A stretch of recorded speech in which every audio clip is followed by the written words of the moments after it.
થઈ ગયું। વિદ્યાર્થી મિત્રો, એસવાય બીકોમમાં કોર્પોરેટ એકાઉન્ટમાં યુનિટ 2માં આજે આપણે ઉજ્જવલ ભવિષ્ય લિમિટેડનો જે દાખલો છે આપણી ગુજરાત યુનિવર્સિટીમાં એસવાય બીકોમમાં માર્ચ 2010માં યુનિવર્સિટી પરીક્ષામાં પૂછાયો છે। તો આપણે આજેની ગણતરી શીખીએ। બરાબર, અહીં ઉજ્જવલ ભવિષ્ય લિમિટેડ કંપનીની માહિતી આપી છે, પાકું સરવૈયું આપ્યું છે, 8 જેટલા હવાલાઓ આપ્યા છે અને ત્યારબાદ કંપનીના ઇક્વિટી શેરની વાજબી કિંમત શોધવા કહ્યું છે। બરાબર, પાકા સરવૈયામાં આપણે નજર નાખીએ તો સૌપ્રથમ 10 રૂપિયાનો એક એવા પૂરા ભરાયેલા ઇક્વિટી શેર આપ્યા છે અને રકમ આપી છે 1 લાખ। હવે અહીં એક નવો મુદ્દો એ આવ્યો છે કે ઇક્વિટી શેરની સંખ્યા નથી આપી। બરાબર, આપણને ઇક્વિટી શેરની સંખ્યા જોઈશે। તો અહીં 1 લાખ રૂપિયા જે છે, બરાબર, ઇક્વિટી શેર મૂડી આપી છે, એને આપણે એક શેર કેટલા રૂપિયાનો છે? 10 રૂપિયાનો। તો આ 1 લાખને આપણે 10 વડે ભાગીશું, તો 1 લાખને આપણે 10 વડે ભાગીશું એટલે આપણને ઇક્વિટી શેરની સંખ્યા મળી આવશે 10,000 ઇક્વિટી શેર। બરાબર, આ રીતે આપણે ઇક્વિટી શેરની સંખ્યા શોધી શકીએ। ત્યારબાદ પ્રેફરન્સ શેર મૂડી આપી છે, સામાન્ય અનામત આપ્યું છે, સામાન્ય અનામતે ભેગો થયેલો નફો છે, દેવું નથી, આ ખાસ ધ્યાનમાં રાખવું। ત્યારબાદ 10% ડિબેન્ચર, આ દેવું છે। બરાબર, ડિબેન્ચર એટલે દેવામાં સમાવેશ થશે, પ્રોવિડન્ટ ફંડ પણ દેવું જ કહેવાશે, લેણદારો પણ દેવું જ આવશે, દેવી હુંડી પણ દેવામાં જ આવે અને આવકવેરાની જોગવાઈ પણ દેવું જ કહેવાશે। બરાબર, તો આટલા દેવા આપ્યા છે 5। ત્યારબાદ ઘસારા ભંડોળ આપેલું છે, જમીન મકાન અને યંત્રોનું। બરાબર, સામેની બાજુ મિલકતમાં જે જમીન મકાન અને યંત્રો આપ્યા છે એમાંથી એનું ઘસારા ભંડોળ બાદ કરવું પડશે। બરાબર, ત્યારબાદ મિલકતો બાજુ બધી મિલકતો આપી છે। ત્યારબાદ આપણે હવાલા ઉપર જે 8 જેટલા અલગ અલગ હવાલાઓ આપ્યા છે। પ્રથમ હવાલામાં જમીન મકાન માટે કહ્યું છે કે જમીન મકાનની ચોપડે કિંમત બજાર કિંમતના 180% જેટલી છે, એટલે આપણે 83 મૂકીશું અને જમીન મકાનની બજાર કિંમત શોધી કાઢીશું। યંત્રોની ચોપડે કિંમત 4 લાખ રૂપિયા સુધી વધારવાની છે, એ પણ આપણે ગણતરીમાં લઈશું। દેવાદારોમાં 10,000 રૂપિયા ડૂબેલા છે, એટલે એટલા રૂપિયા ઓછા મળશે દેવાદારોમાંથી, 1,20,000માંથી 10,000 બાદ કરીશું।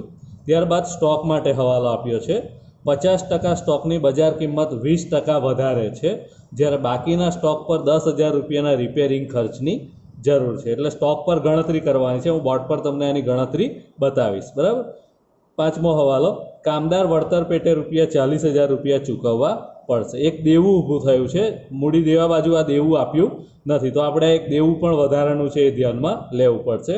પાઘડીની કિંમત ₹5,30,000 ગણવી, નવી પાઘડી આપી જ દીધી છે એટલે આપણે પાઘડી શોધવાની જરૂર રહેશે નહીં। ત્યારબાદ અપેક્ષિત વળતરનો દર આપ્યો છે 15%।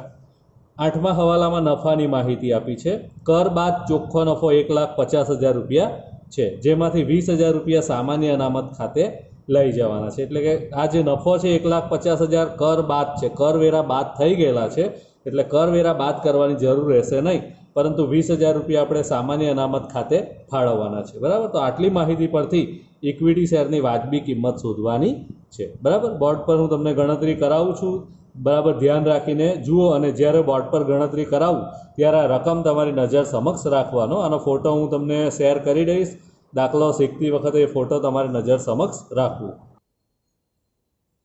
તો વિદ્યાર્થી મિત્રો, આપણે જે ઉજ્જવલ ભવિષ્ય લિમિટેડનો દાખલો છે, બરાબર, ગુજરાત યુનિવર્સિટી 2010નો, એની રકમની આપણે ચર્ચા કરી ગયા છે। હવે આની પ્રેક્ટિકલ ગણતરી કઈ રીતે થશે તો એ ગણતરી ઉપર આપણે જઈએ। તો અહીં આપણે કઈ કિંમત શોધવાની છે? ઇક્વિટી શેરની વાજબી કિંમત। તો આપણે જાણીએ છીએ કે વાજબી કિંમત શોધવા માટે શું કરવાનું?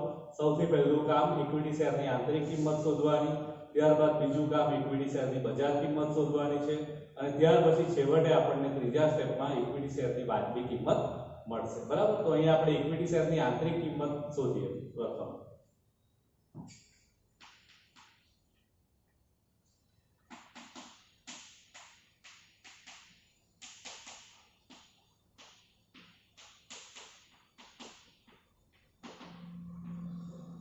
આપણે જાણીએ છીએ કે આંતરિક કિંમત શોધવા માટે શું જોઈએ? સૌપ્રથમ ચોખ્ખી મિલકતો, અને ચોખ્ખી મિલકતો શોધવા માટે રોકાયેલી મૂડીની જરૂર પડે, એટલે આપણે રોકાયેલી મૂડી શોધીએ। બરાબર,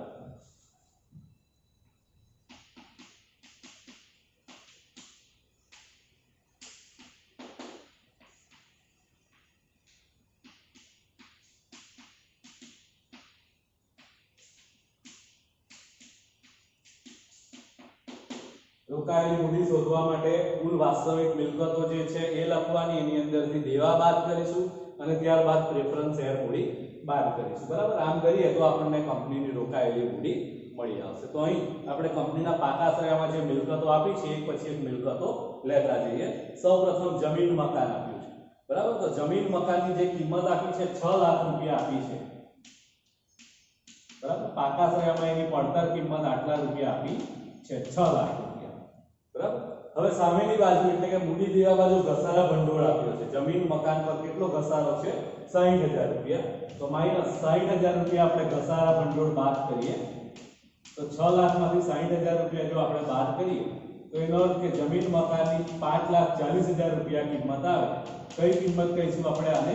ચોપડે કિંમત, બરાબર. હવે 5,40,000 રૂપિયા જે છે ચોપડે કિંમત છે. પ્રથમ હવાલામાં એની બજાર કિંમત માટે માહિતી આપી છે. તો જુઓ, પ્રથમ હવાલામાં જમીન મકાનની ચોપડે કિંમત બજાર કિંમતના 180% જેટલી છે, બરાબર. શું કહ્યું છે? ચોપડે કિંમત જે છે આ બજાર કિંમતના 180% જેટલી છે. તો આના પરથી આપણે એની બજાર કિંમત શોધવી પડશે, બરાબર. તો 83 મૂકી આપણે. જો બજાર કિંમત જો ચોપડે કિંમત 180 રૂપિયા હોય તો આની બજાર કિંમત 100 રૂપિયા, બરાબર. કઈ રીતે ખબર પડે? તો પ્રથમ હવાલામાં તમને કહ્યું છે કે ચોપડે કિંમત બજાર કિંમતના 180% જેટલી છે.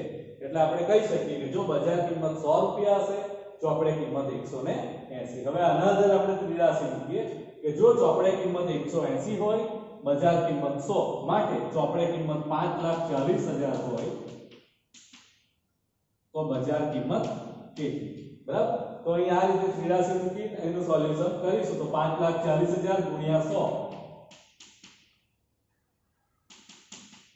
ભાગ્યા 180, બરાબર. આ રીતે ભાગ ચલાવવો પડશે તો 18,54 ભાગ ચાલે એટલે 3 લાખ રૂપિયા જવાબ આવશે, બરાબર. એટલે જમીન મકાનની જે કિંમત છે બજાર કિંમત 3 લાખ રૂપિયા છે એમ આપણે કહી શકીએ. એટલે અહીં આપણે જમીન મકાનમાં 3 લાખ રૂપિયા લખીશું.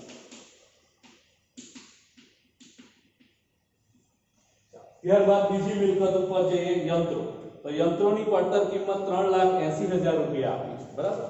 તો યંત્રોની આપણે વાત કરીએ. યંત્રોમાં 3,80,000 રૂપિયા એની કિંમત આપી છે. સામેની બાજુ જુઓ તો એનો ઘસારા ભંડોળ પણ આપ્યો છે. ઘસારો કેટલો છે? મૂડી દેવા બાજુ નજર નાખો, 40,000 રૂપિયા ઘસારો આપ્યો છે, બરાબર. 3,80,000 માંથી 40,000 બાદ કરો એટલે એની ચોપડે કિંમત આટલા રૂપિયા મળે, 3,40,000, બરાબર. પણ હવાલામાં સૂચના આપી છે બીજા હવાલામાં યંત્રોની ચોપડે કિંમત રૂપિયા 4 લાખ સુધી વધારવાની છે, બરાબર. એટલે એની બજાર કિંમત જે છે ચોપડે કિંમતથી વધારે છે, 4 લાખ રૂપિયા જેટલી કરવાની છે. તો આપણે સીધા 4 લાખ રૂપિયા લખી લઈએ.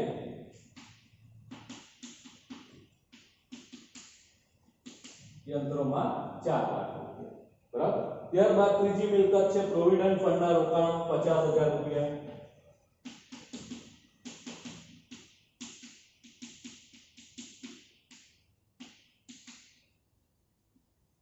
પછી ચોથી મિલકત ઉપર જઈએ, સ્ટોક. હવે સ્ટોક 1 લાખ રૂપિયાનો આપ્યો છે પણ એ સ્ટોક ઉપર હવાલો આપ્યો છે એટલે આપણે એની ગણતરી શીખવી પડશે.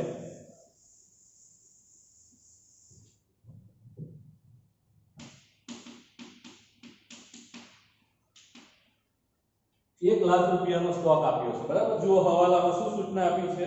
ચોથા હવાલામાં સ્ટોક માટે સૂચના આપી છે 50% સ્ટોકની બજાર કિંમત 20% વધારે છે, જ્યારે બાકીના સ્ટોક પર 10,000 રૂપિયાના રિપેરિંગ ખર્ચની જરૂર છે. એટલે સ્ટોકના બે ભાગ પાડ્યા છે, બરાબર.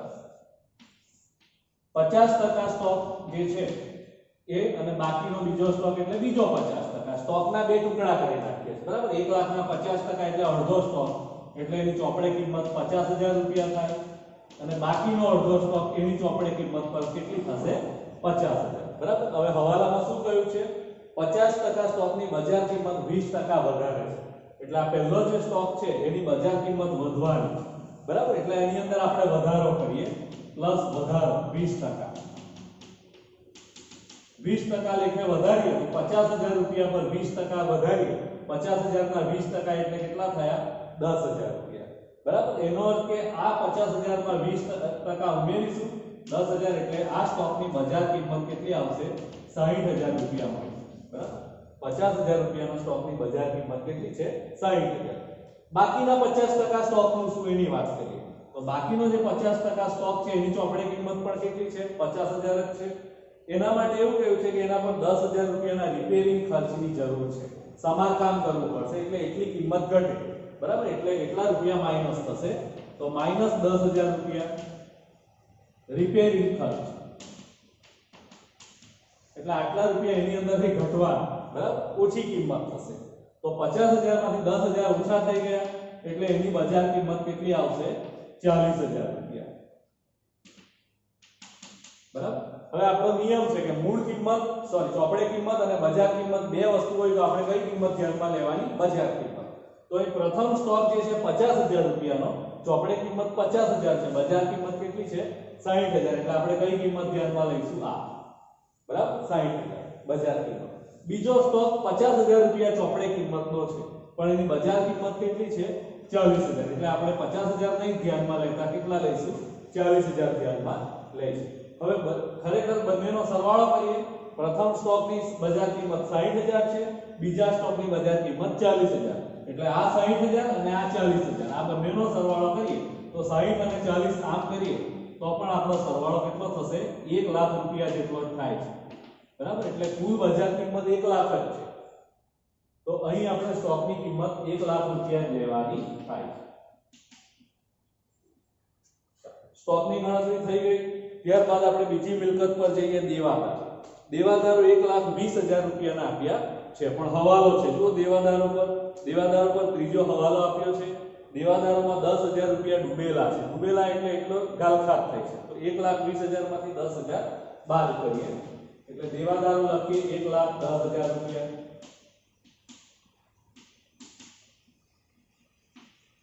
ત્યારબાદ બીજી મિલકત છે લેણી હુંડી, લેણી હુંડી પણ આપણે લખીશું અહીંયા, લેણી હુંડીની રકમ આપી છે 40,000, એના પર કોઈ હવાલો નથી આપ્યો એટલે સીધા લખી દઈએ। ત્યારબાદ રોકડ અને બેંક, રોકડ અને બેંક સિલક તમને આપી છે 10,000 રૂપિયા, બરાબર, તો આટલી મિલકતો આપી છે। આટલી મિલકતો સૌપ્રથમ આપણે શું કરવું પડશે? સરવાળો કરીશું, બરાબર, તો એ જે સરવાળો છે તમારો આવશે 10,10,000 રૂપિયા, બરાબર, મિલકતોનો સરવાળો આટલો થયો। હવે શું કરીએ? દેવા લખીએ, તો તમારે પાકા શ્રેણીમાં મૂડી દેવા તરફ નજર નાખો। આપણે પ્રશ્નની ચર્ચા કરી ત્યારે જોઈ ગયા કે 5 પ્રકારના દેવા આપ્યા છે, બરાબર, ડિબેન્ચર, લેણદારો, પ્રોવિડન્ટ ફંડ, દેવી હુંડી અને આવકવેરાની જોગવાઈ। તો એ દેવા આપણે અહીં લખીને આની અંદરથી બાદ કરીએ, લખીએ દેવા।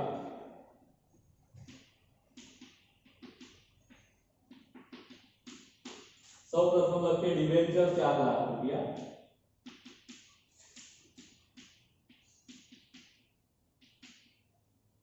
ત્યાર પછી બીજું દેવું પ્રોવિડન્ટ ફંડ આપ્યું છે 50,000,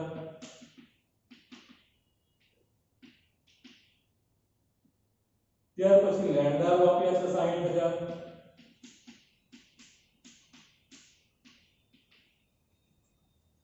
ત્યાર પછી દેવી હુંડી આપી છે 70,000,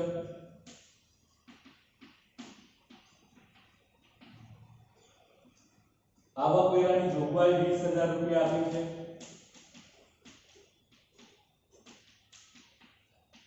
બરાબર, મૂડી દેવા તરફ આટલા દેવા આપ્યા છે। બીજું એક દેવું હવાલામાં આપ્યું છે, જેની આપણે ચર્ચા કરી ગયા છે।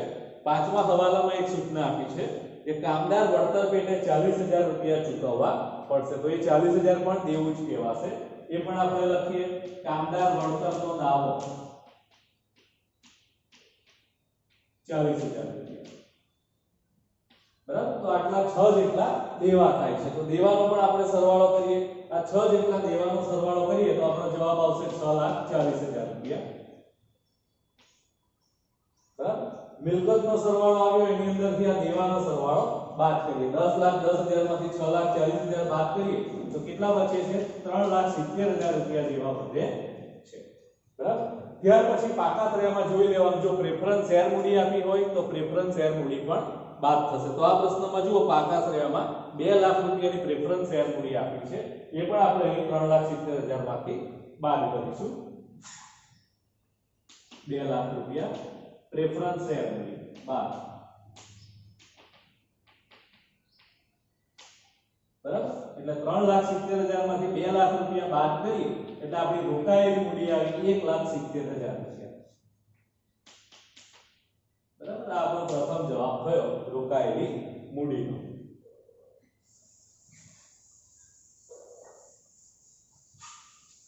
ચાલો હવે શું કરીશું આપણે ચોખ્ખી મિલકતોની ગણતરી પર જઈએ. આપણને ખબર છે કે ચોખ્ખી મિલકતો શોધવા માટે 4 વસ્તુની જરૂર પડે, તો આપણે એની ગણતરી કરીએ.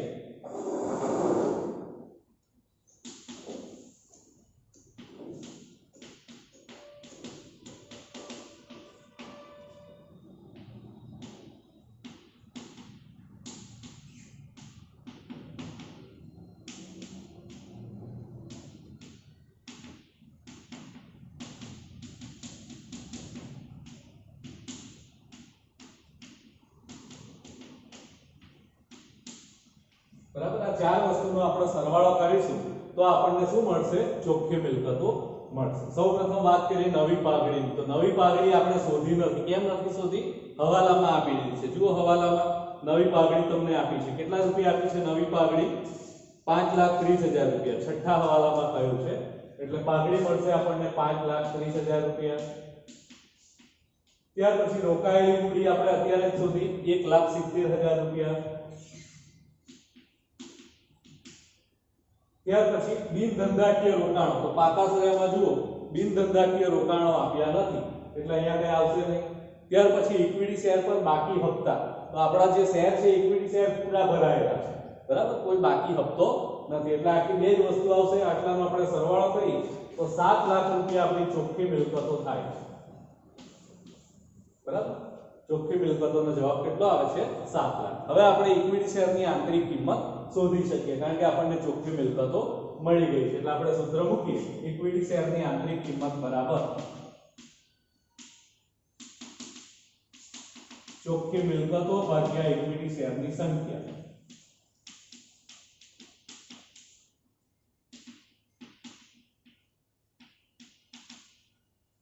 તો ચોખ્ખી મિલકતો આપણે શોધી 7 લાખ રૂપિયા, બરાબર, અને ઇક્વિટી શેરની સંખ્યા તો પ્રશ્નમાં જો આપણે પહેલા જ ચર્ચા કરી રહ્યા છે, ઇક્વિટી શેરની સંખ્યા 10,000 છે, બરાબર. તો 7 લાખને આપણે 10,000 વડે ભાગીએ તો 4 શૂન્ય જે છે કોમન, જે આપણે ભાગ ચલાવીએ તો 70 રૂપિયા જેવો જવાબ આવે છે, બરાબર. એટલે ઇક્વિટી શેરની તમારી આંતરિક કિંમત આવી 70 રૂપિયા, બરાબર. તો આપણો પ્રથમ જવાબ થયો, જે આપણે આંતરિક કિંમત શોધવાના હતા એ આપણને મળી ગયો, બરાબર. હવે આપણે બજાર કિંમત ઉપર જઈએ. બજાર કિંમત આપણે જાણીએ છીએ કે 3 સ્ટેપમાં મળે. સૌથી પહેલું શું કરવાનું? સરેરાશ ચોખ્ખો નફો શોધવાનો. ત્યાર પછી બીજા સ્ટેપમાં ડિવિડન્ડનો દર શોધવાનો. ત્યાર પછી ત્રીજા સ્ટેપમાં આપણને બજાર કિંમત મળશે, બરાબર. તો આપણે એની ગણતરી પર જઈએ.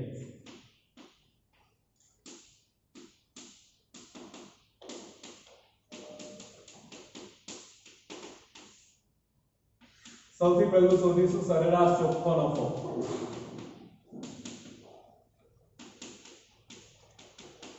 બરાબર, સરેરાશ ચોખ્ખો નફો શોધવા માટે શું કરવાનું? તો પ્રશ્નમાં નફાની માહિતી આપી છે. જુઓ, તમને 8મા હવાલામાં નફાની માહિતી આપી છે. કર બાદ ચોખ્ખો નફો 1,50,000 રૂપિયા છે. તો આ 1,50,000 રૂપિયા ચોખ્ખો નફો આપેલો છે.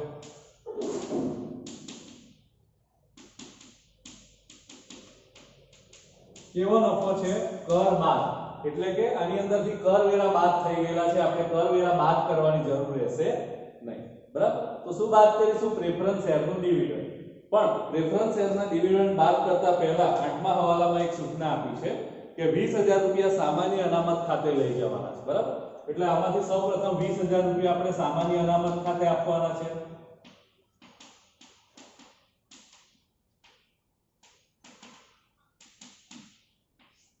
એક 50 માંથી 20,000 બાદ કરીએ એટલે 1,30,000 રૂપિયા નફો વધે, બરાબર. હવે આમાંથી પ્રેફરન્સ શેરનું ડિવિડન્ડ બાદ કરીશું.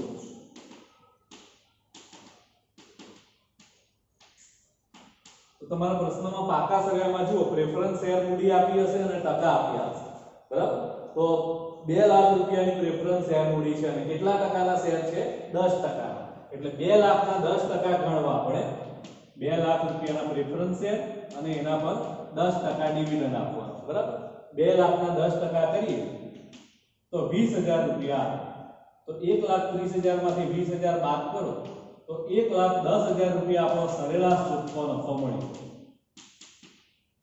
બરાબર. જે આપણને પ્રથમ સ્ટેપમાં જોઈએ છે સરેરાશ ચોખ્ખો નફો, આ તમારો આવ્યો 1,10,000. 10,000. બરાબર, પહેલું સ્ટેપ પૂરું થયું. ત્યારબાદ આપણે જઈએ ડિવિડન્ડના દર ઉપર. એનું સૂત્ર મૂકીએ. ડિવિડન્ડના દર સરેરાશ ચોખ્ખો નફો છેદમાં ઇક્વિટી શેર મૂડી ગુણ્યા 100. બરાબર, સરેરાશ ચોખ્ખા નફાને ઇક્વિટી શેર મૂડી વડે ભાગવાનું છે. તો એ આપણો સરેરાશ ચોખ્ખો નફો આપણે શોધ્યો 1,10,000. ઇક્વિટી શેર મૂડી, જુઓ પ્રશ્નમાં પાકા શેરમાં ઇક્વિટી શેર મૂડી કેટલા રૂપિયાની આપી છે? 1 લાખ રૂપિયા. બરાબર, તો 1,10,000 ને 1 લાખ વડે ભાગવાનું છે ગુણ્યા 100. બરાબર, આટલું કરવાનું છે. 4 શૂન્ય કોમન છે તો એ આપણે ભાગ ચલાવીશું. બરાબર, બીજું એક શૂન્ય ઉડી જશે એટલે 110% થાય.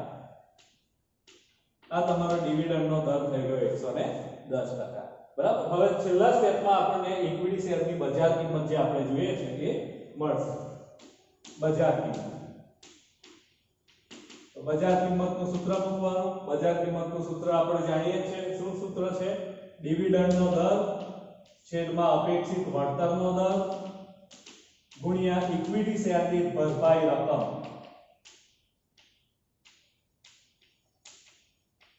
બરાબર, ડિવિડન્ડના દરને અપેક્ષિત વળતરના દર વડે ભાગવાનું છે અને એક શેર ઇક્વિટી શેર પર કેટલા રૂપિયા ભરાયેલા છે, બરાબર, એનાથી ગુણાકાર કરીએ. તો આપણે ડિવિડન્ડનો દર શોધ્યો 110.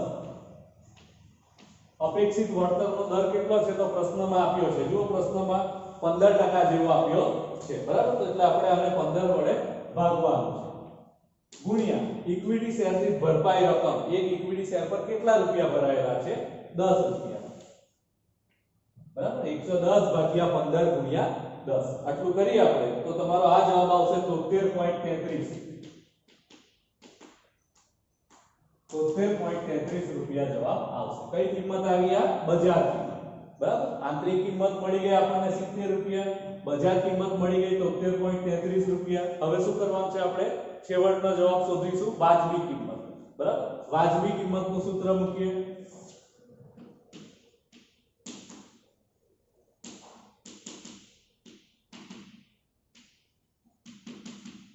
આંતરિક કિંમત વત્તા બજાર કિંમત ભાગ્યા 2.